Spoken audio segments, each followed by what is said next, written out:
Iran এমন কাজ করেছে যা বিশ্বের আর কোনো দেশের কল্পনার মধ্যেও আসেনি। বিশ্বের সবচেয়ে advanced stealth jet F-35 lightning II এখন আর ধরা ছোঁয়ার বাইরে নয়। ওয়ার হিস্ট্রিতে লেখা থাকবে এই ধরা ছোঁয়ার বাইরে থাকা F-35 যুদ্ধবিমানকে ভূপাতিত করেছে ইরান। জানার আগ্রহ তৈরি হতেই পারে, যে যুদ্ধবিমানকে বলা হয় ইনভিজিবল জেট, যাকে ডিটেক্ট করা প্রায় অসম্ভব, ইরান সেটিকে ফেলল কি করে? পাশাপাশি F-35 কেন বিশেষ, সেই সায়েন্সটাও জানা প্রয়োজন।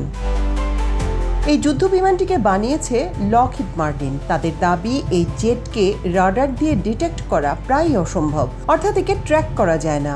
যুদ্ধক্ষেত্রে প্র্যাকটিক্যালি এই বিমান আনটাচেবল, ইনভিজিবল। গত 11 বছর ধরে এই স্ট্যাটাস মেনটেন করে চলেছে তারা। বলা হয়ে থাকে, যুদ্ধের সময় F-35 আকাশ সীমায় ঢুকলে শত্রুরাও বুঝতে পারে না। এবার রাডারের কাজটা মনে করুন। রাডারের কারণেই ব্যাটলফিল্ডে F-35 untouchable. Radar radio wave বা ইলেকট্রোম্যাগনেটিক সিগন্যাল পাঠায়। এই রেডিও ওয়েভ এয়ারক্রাফটের গায়ে ধাক্কা খেয়ে আবার রাডারের কাছে ফিরে আসে। এর থেকেই এয়ারক্রাফটের অবস্থান সম্পর্কে জানা যায়। কিন্তু F-35 এমনভাবে ডিজাইন করা, এটা ওয়েভকে সরাসরি ফেরত পাঠায় না। এর বিশেষ অ্যাঙ্গেল ডিজাইনের কারণেই এমনটি ঘটে থাকে। এর সারফেস সোজা না, আলাদা আলাদা অ্যাঙ্গেলে বানানো।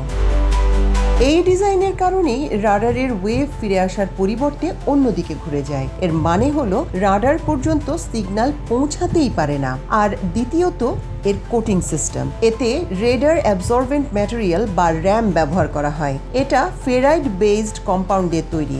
এই কম্পাউন্ড সিগন্যালকে রিফ্লেক্ট করে না, সিগন্যালকে অ্যাবজর্ভ করে হিট হিসেবে বের করে দেয়। এ কারণে F-35 কে খুঁজে পাওয়া যায় না। বিষয়টা আসলে ফিজিক্স আর ইঞ্জিনিয়ারিং এর খেলা, জাদু নয়। ফিজিক্স, স্ট্র্যাটেজি আর ইঞ্জিনিয়ারিং দিয়ে একে মোকাবেলা করা হয়েছে।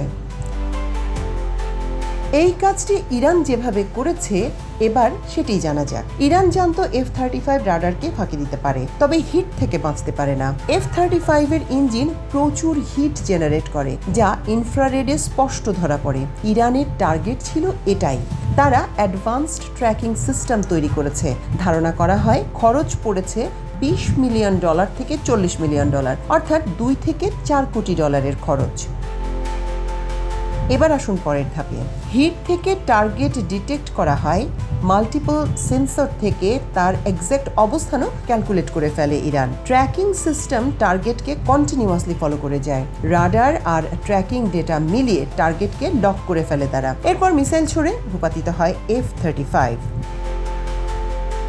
এখন শুনুন আসল কথা। একটি F-35 লাইটনিং II এর দাম $80 থেকে $100 মিলিয়ন মধ্যে, আর অন্যদিকে $20 থেকে $40 মিলিয়ন টেকনোলজি।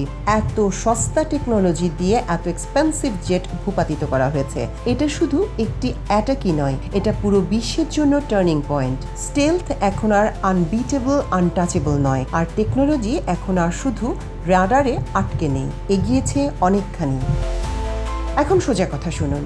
ইরান যদি এই টেকনোলজি দিয়ে F-35 কে হিট করতে পারে, তাহলে নিশ্চিত করে বলা যায় এই টেকনোলজি রাশিয়া ও চীনের মতো দেশের হাতেও রয়েছে। এর অর্থ খুব পরিষ্কার, দুনিয়ার কোথাও F-35 পুরোপুরি নিরাপদ নয়। এখন আসল প্রশ্ন, এই জয় কি শুধু টেকনোলজির, নাকি এই জয় কৌশলগত? উত্তরটা কমেন্ট করে জানান। মাল্টিমিডিয়া ডেস্ক, বাংলাদেশের খবর।